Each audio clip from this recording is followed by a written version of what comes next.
Por que o argumento do design inteligente não convence?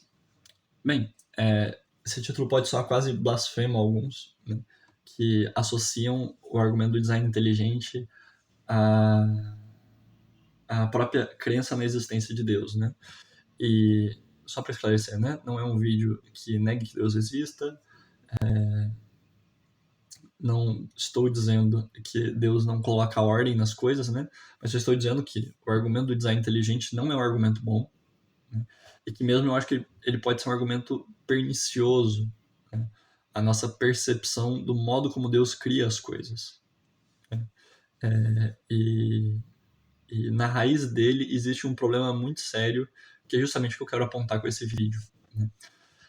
Bem, a primeira coisa é que o argumento design inteligente ele já tem um pressuposto materialista.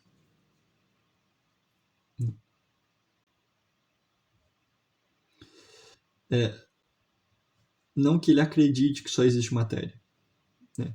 Mas a gente percebe claramente no escopo dele, independente da formulação com a qual ele seja feito, que a conceituação é toda materialista e ignora justamente aqueles elementos da realidade que seriam necessários para fazer a transição até Deus, né? No fundo, o sujeito que defende o design inteligente ou argumenta pelo design inteligente sempre está olhando para as pessoas um pouco como o Descartes nas meditações metafísicas, e vendo ali na cabeça delas engrenagens, ou pelo menos tentar investigar, né, essas engrenagens que juntas se organizam para formar o ser humano, né? E assim como o Descartes, eu sei que essas pessoas não acreditam que o homem é só matéria, né? Mas no fundo o argumento pressupõe ou dá muito relevo a esta dimensão, né? E a separa de outras que seriam necessários para explicá-la, que é justamente a espiritualidade da criação, né? Você não precisa transitar da mecanicidade do mundo para a espiritualidade de Deus, né? Isso é extremamente errado, né? E isso tem o efeito que tem, que é o de que ninguém se convence pelo argumento do design inteligente, senão aquelas pessoas que já estão dispostas a isso, né? O grande problema é que, se a gente olha para a realidade com. Se a gente tenta olhar para a realidade com esse olhar mecânico, a gente não vai encontrar uma complexidade que não pode ser explicada pelo caos, né? No fundo, o que a gente vai achar é uma complexidade que não pode ser explicada, né? E aqui a gente entra num problemão, e que o design inteligente não consegue sair, que é o da complexidade insolúvel, né? A história das revoluções científicas nos mostram que fazer ciência é uma coisa extremamente frustrante, né? Que as coisas sempre invertem, a gente nunca sabe se a gente está mais próximo ou mais distante da verdade. Tipo assim, só a grande lição que a transição que as lições que as transições da mecânica de Newton para a relatividade, da relatividade para a quântica, daqui essas duas últimas não se contrapõem provavelmente, né? Mas, bem entendido? As lições que essas transições nos deram, nos deveriam fazer perceber que a gente não está nem perto de fechar o sistema. Não só isso, a gente não tem um sistema de explicações fechado. E o pouco que a gente tem também quase que não pode ser dito definitivo, né? Pode ser dito como tendo uma certa analogia com a verdade, mas quanto de analogia tem com a verdade é o caso. E enquanto a gente não souber quanta analogia tem, ou em que aspectos é verdadeiro, coisa que a gente nunca vai fazer, o argumento do design inteligente simplesmente não funciona, né? Justamente porque, de novo, não é que é uma complexidade não explicada pelo caos, não explicável pelo caos, mas é uma complexidade não explicável em si mesma, né? A gente não sabe o que ela é exatamente. Esse que é o problema, né? É como se a gente tivesse uma espécie de porta, duas portas, né, abertas, mas escuras dentro de si, né? A gente vê uma corda saindo de uma delas, fazendo certos movimentos e indo para outra, né? Tudo bem, nós até podemos ver esta parte do movimento, mas nós não sabemos o que existe para cá, ou para onde essa coisa vai, de onde veio aquele movimento e para onde ele está indo. Assim também, a gente não sabe quais são as causas exatamente quais são as causas da complexidade que a gente vê hoje, e nem a quais âmbitos ela se estende, né? Isso a gente não sabe se talvez aqui também não haja uma causa extremamente simples desse movimento, né? E se talvez para cá essa complexidade não fique infinitamente diferente, né? Fato é que o princípio e o fim da verdade das coisas, da estrutura das coisas, ainda são extremamente desconhecidos, né? E se é verdade que um darwinista não tem razão de dizer que tudo se explica por evolução, também é verdade que o sujeito não pode chegar e dizer não, a gente precisa de Deus para explicar as coisas. Cara, a gente não sabe o que são as coisas direito. Esse argumento absolutamente não vale, né? Mesmo como argumento de conveniência. Mesmo como um argumento do tipo, tá bom, mas o pouco que a gente já entende que é complexo bastante para não ser causado pelo caos. Porque olha o que está em jogo aí. Eu digo que isso não pode ter sido causado por uma coisa chamada caos. Só que essa visão pressupõe que eu olho para esse caos e consigo extrair as propriedades dele. Um estudo das propriedades do caos. Isso absolutamente não faz sentido. Absolutamente não faz sentido. Porque do caos pode vir qualquer coisa, né? A redução ao absurdo da matemática. Do absurdo pode vir qualquer coisa, cara. E falar, não, mas a probabilidade de que venha algo do caos. Probabilidade nada. Essa probabilidade também é uma lei. E essa lei também tem uma causa. E essa causa é tão caótica quanto quaisquer outras, né? Então, assim, não vale nem para um e nem para outro, né? E outra, né? Eu sempre penso no seguinte experimento, quando me vem essa coisa da ordem mecânica das coisas na cabeça, né? Imaginem uma roda. Tem vários eixos aqui, né? E essa roda gira. E eu vejo um dos pontinhos dessa roda girando.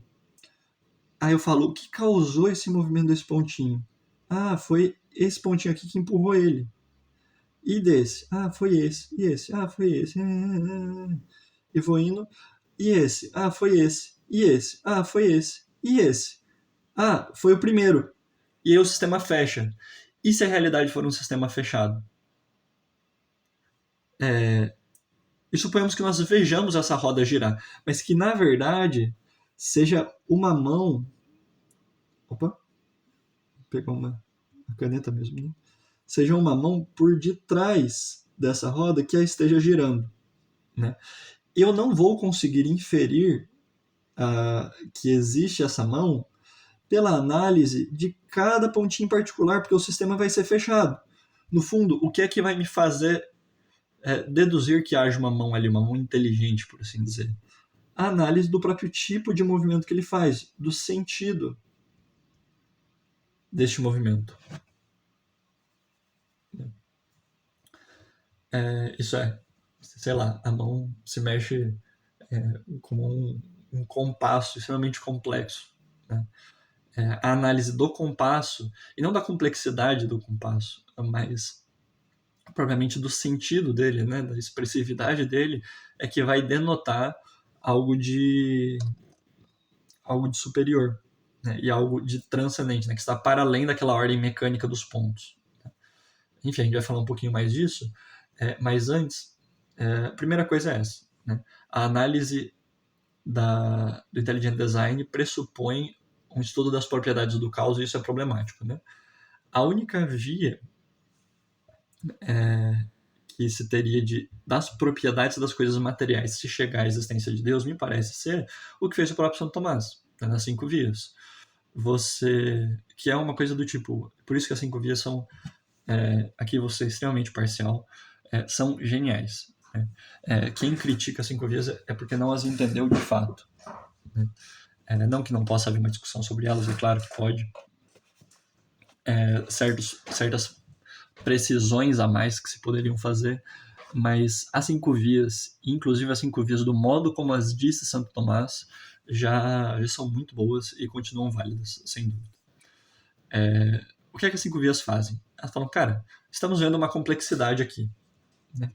Estamos vendo uma complexidade aqui.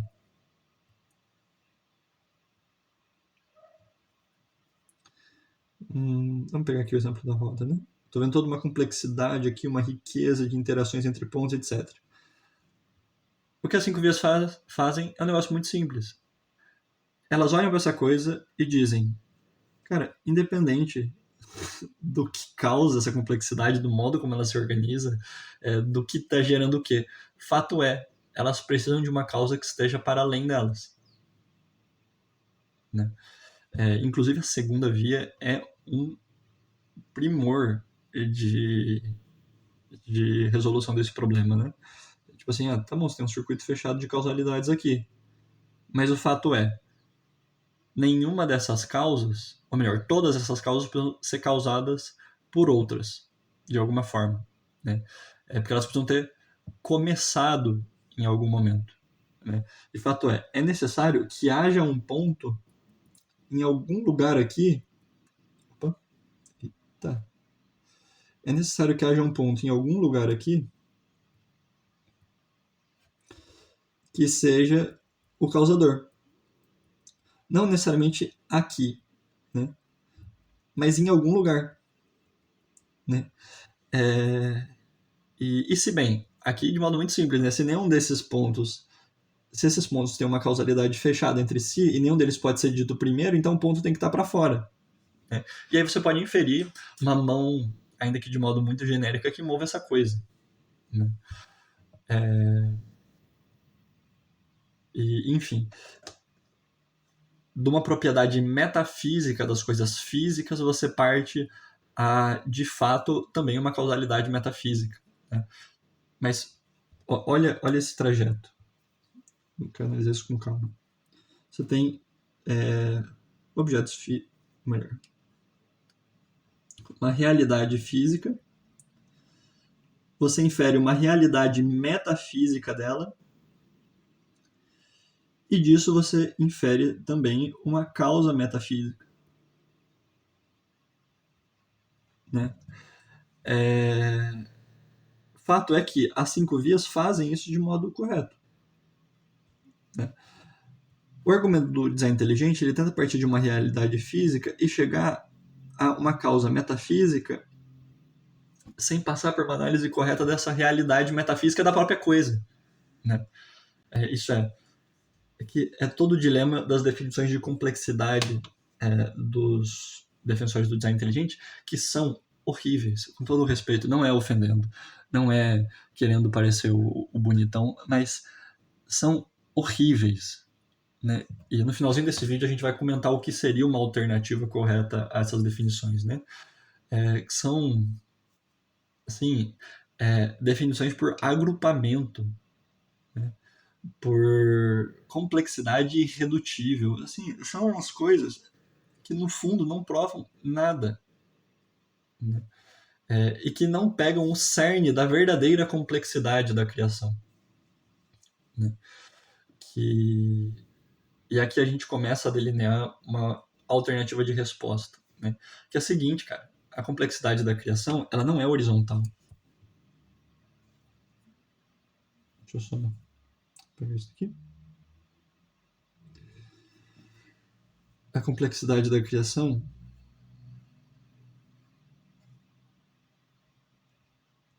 não é horizontal, mas ela é vertical. Né? O que isso significa? Significa que a verdadeira complexidade das coisas, ela não é grande porque há muitas coisas complexas e coisas muito complexas. Não é porque essa complexidade se estende a muitas coisas, seja para fora, seja para dentro de si. Mas porque ela é uma complexidade de outra ordem. Né? Não é que a matéria ela é muito organizada, é que a matéria tem alguma coisa que está para além da própria matéria. Né? que não é necessariamente um ser para fora dela, mas que ela tem uma ordem de grandeza que está acima do material, né? Um livro, todo mundo percebe que um livro, ele apesar de ter uma organização material ali, mas nele mesmo existe uma ordem de sentido e de realidades que estão para além da ordem material, que estão ali, mas que transcendem, né? De tal forma que é esse o ajuste que nós temos de fazer, né? O fato é que o design inteligente ele tem por princípio, né, de problema o seu próprio símbolo, né? O símbolo do design inteligente sempre é o do sujeito que de uma espécie de Deus, que ele está com papel na mão e ele faz um projeto ao modo de um esboço mecânico. Ele é uma espécie de engenheiro que organiza as coisas e quando a coisa fica boa, ele diz: beleza, vamos aplicar o projeto. E com um simples toque, um simples ato do seu dedo onipotente, ele dá forma e corpo àquele projeto para além do papel na realidade, né? E esse projeto segue a mesma dinâmica que estava no papel, né? E bem, enquanto isso é um símbolo, pô, esse símbolo aparece na Bíblia também, né? Coisa mais óbvia do mundo, né? A do artífice da criação, né? Que diz o livro da sabedoria, a sabedoria que Deus consulta, né? Realmente como uma espécie de projetista, uma espécie do arquiteto divino, né? Do templo divino. Só que ele é um símbolo, né? E a coisa do design inteligente é que ele leva essa coisa para além, para o nível de conceituação, né? E a partir do momento que isso se torna conceituação, se torna redutivo, né? Por quê? Porque Deus, para além de um arquiteto desse tipo, ele é um artista, né? E aqui a gente entra no que eu acho que é a resposta à coisa, né? Deus, ele não organiza as coisas com uma ordem mecânica simplesmente porque ele gosta de, sei lá, de montar objetos, né? Porque ele tem uma espécie de tino de engenheiro, né? Mas essa complexidade que acontece ali obedece uma outra ordem de complexidade, que é uma complexidade mais parecida do poeta, né? E é justamente essa complexidade que só um poeta consegue dar às coisas, que é a complexidade do sentido, né? Que também não é toda a complexidade de Deus, mas que é uma ordem de grandeza que a gente consegue localizar e que e que subordina a ordem material a si, é que deve ser o passo para que nós cheguemos a Deus, né? Não é ver a complexidade das coisas, mas o sentido das coisas, né? E os teóricos encontrariam muito mais frutos se, ao invés de ficar analisando complexidades e tipos de complexidades, analisasse o próprio sentido das coisas criadas, né? Como os medievais faziam. Antes de aprofundar mais nisso, queria colocar uma coisa que eu acho que ilustra bem, que é o seguinte: nosso próprio linguajar natural, nós distinguimos aquilo que é artificial daquilo que é natural, né? E bem, artificial, uma definição simples, é justamente aquilo que é feito pelo homem, né? É aquilo que é feito pelo artifex, né? Pelo artífice daquela coisa que é realmente um ser humano, né? E essa coisa artificial, ela tem propriedades que, independente da gente conseguir localizar quais são, mas passam uma impressão de coisa postiça, né? Enquanto as coisas naturais, elas passam a impressão de algo que está além, né? A coisa orgânica, a coisa viva, né? E justamente nessa diferença entre artificial e natural, a gente consegue perceber uma diferença clara, explícita, gritante entre o modo como o homem faz as suas coisas e o modo como Deus as faz, né? Nós podemos quase que sentir, né, na diferença entre um suco de pozinho e um suco de fruta, né, a diferença entre o agricultor humano e o divino, né? O produtor humano e o divino. E não é só uma diferença de qualidade, ou de sabor, ou de complexidade, mas é realmente uma diferença quase poética, né? Realmente de conteúdo da coisa, né? A coisa natural, orgânica, ela parece ser quase que infinita, não só no sentido de complexidade, de uma complexidade que nos escapa, né? E que parece que às vezes até faz questão de escapar de nós, mas de uma riqueza, né? Quem olha uma paisagem natural não se admira apenas porque ela tem algo de extremamente complexo, mas porque ela parece estar querendo nos dizer algo, né? Não porque aquilo seja um cosmos, no sentido de uma organização, né? Uma palavra que dá até um pouco de asco de dizer que foi um conceito criado pela modernidade, né? Ou pelo menos empregado nesse sentido pela modernidade, que é o conceito de ecossistema, né? Coisa, nossa, tudo convivendo e se articulando de um modo certo. Tá bom, tem isso também, né? Não que um ecossistema não exista, mas a noção de cosmos, no início, não era o cosmos de organização, mas o cosmos de sentido. Não era a riqueza de organização, de partes que se organizam, se ordenam entre si, numa complexidade irredutível, não. Era um cosmos que estava querendo nos dizer algo, né? Lembremos que o conceito de máquina mundi deve ser completado pelo conceito de anima mundi, né? E a máquina e a anima mundi, né, são justamente as duas facetas do conceito de cosmos que, pelo menos os gregos, tendiam a valorizar muito mais o conceito de anima, né, de alma do mundo, não tanto da máquina do mundo. E, e que, quando cai no medievo, vai se tornar a teoria dos dois livros. Né? Os escolásticos diziam Deus ele escreveu dois grandes livros, né? O Liber Scripturae e o Liber Naturae, né? O livro da escritura e o livro da natureza. Claro que aqui já num contexto mais cristão, né?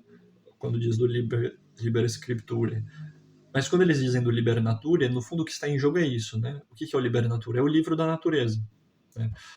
A natureza é escrita, organizada como um livro. E qual que é o princípio do livro? Os princípios do livro não são princípios mecânicos, mas são princípios de sentido, né?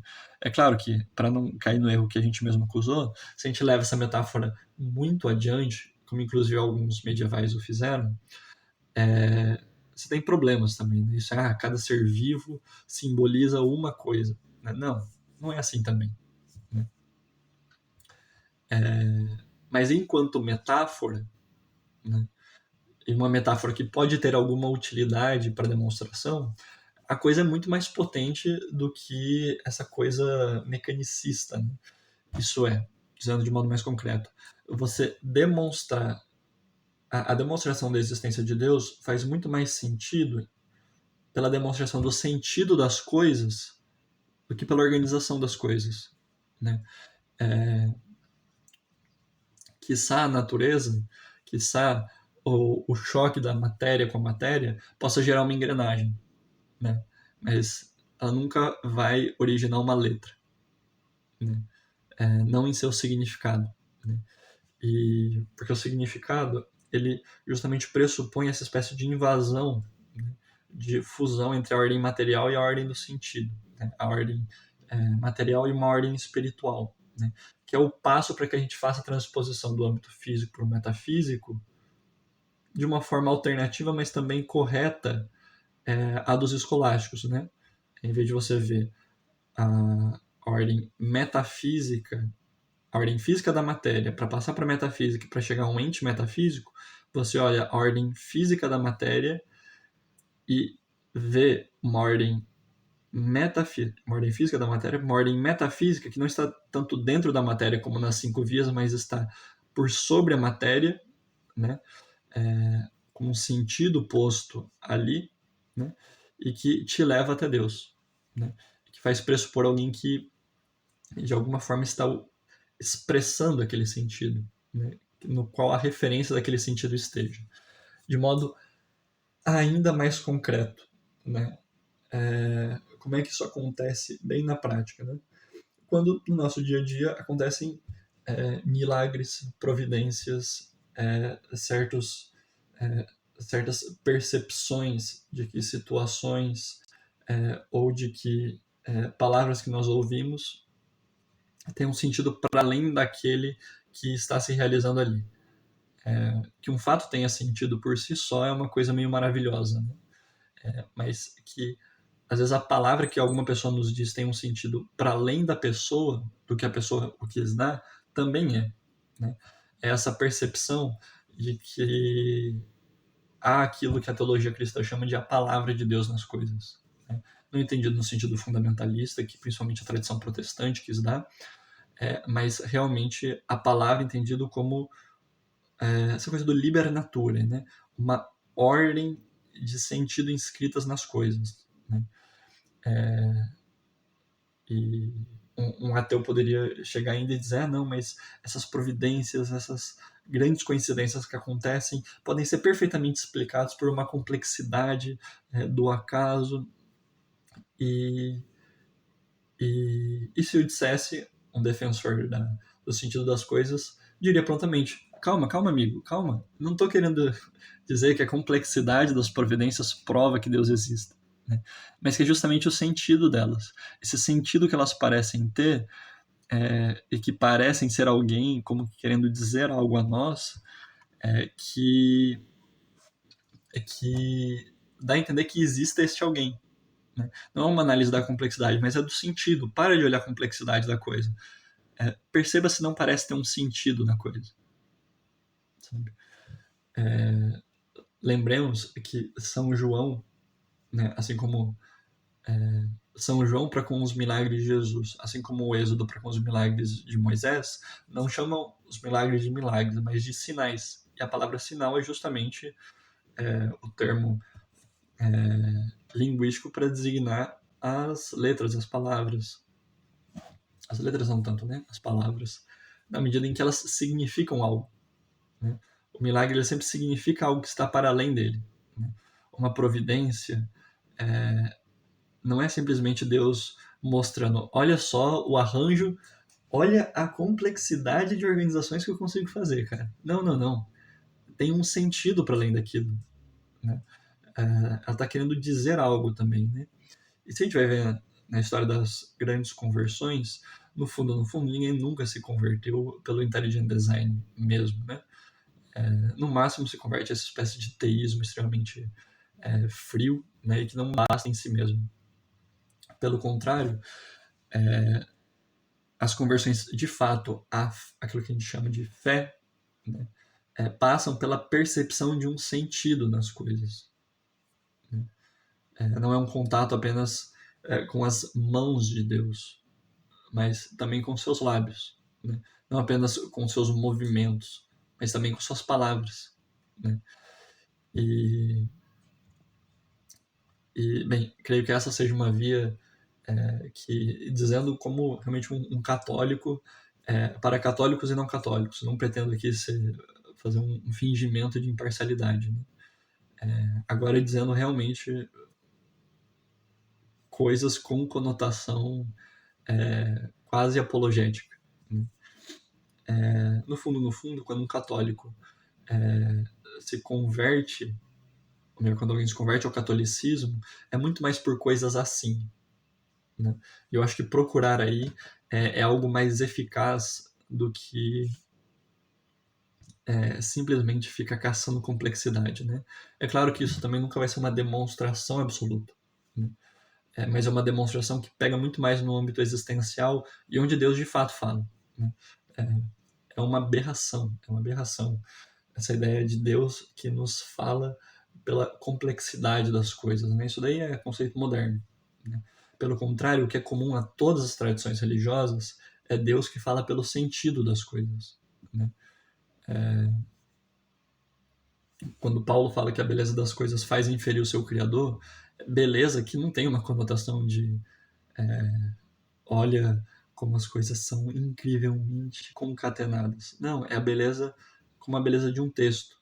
Né? É olhar para as coisas e não inferir um seu engenheiro, mas um seu poeta. Né? Ignorar isso é o que faz parecer esses argumentos por beleza, né, de paisagens, de plantas, tão simplórios, quando na verdade são extremamente ricos, né? Quando alguém diz, nossa, vai lá e vê uma floresta, né? Uma floresta cheia de flores e plantas e animais, e diz, nossa, que coisa linda, como que alguém vendo toda essa beleza não acredita em Deus? A pessoa absolutamente não está falando da complexidade da floresta. Ela nem sabe qual é exatamente a complexidade da floresta. O que ela está dizendo é de fato da beleza da coisa, é da beleza das flores, é do sentido que aquela coisa parece ter, né? Da força expressiva de algo que aquilo parece estar querendo exprimir para nós, né? E bem, daqui eu acho que vem também não apenas um argumento, mas mesmo uma exortação, né? Que as pessoas que querem de fato não apenas demonstrar aos demais o que é algo de louvável também, mas também compreender mais a ordem divina para si mesmos, né? Que busquem muito mais no sentido das coisas do que numa ordem intrincada, né? Porque, bem, ler engrenagens mecânicas, interpretar os movimentos de engrenagens articuladas é próprio dos mecânicos, né? É próprio dos engenheiros, né? E se o sujeito quer fazer teologia, no fundo, o que ele deve buscar é justamente a palavra de Deus, né? E se nas coisas, a palavra de Deus nas coisas, né? E bem, creio que é isso, né? Peço que se você gostou desse vídeo, seja porque concorda, seja porque discorda, curta, né? Deixe seu comentário, me ajuda muito. Eu busco sempre responder do modo mais respeitoso possível os comentários. Que se inscreva no canal também, né? E que principalmente compartilhe com alguém que possa ter interesse também, né? Seja para que a pessoa concorde, seja para que ela pelo menos entre na discussão.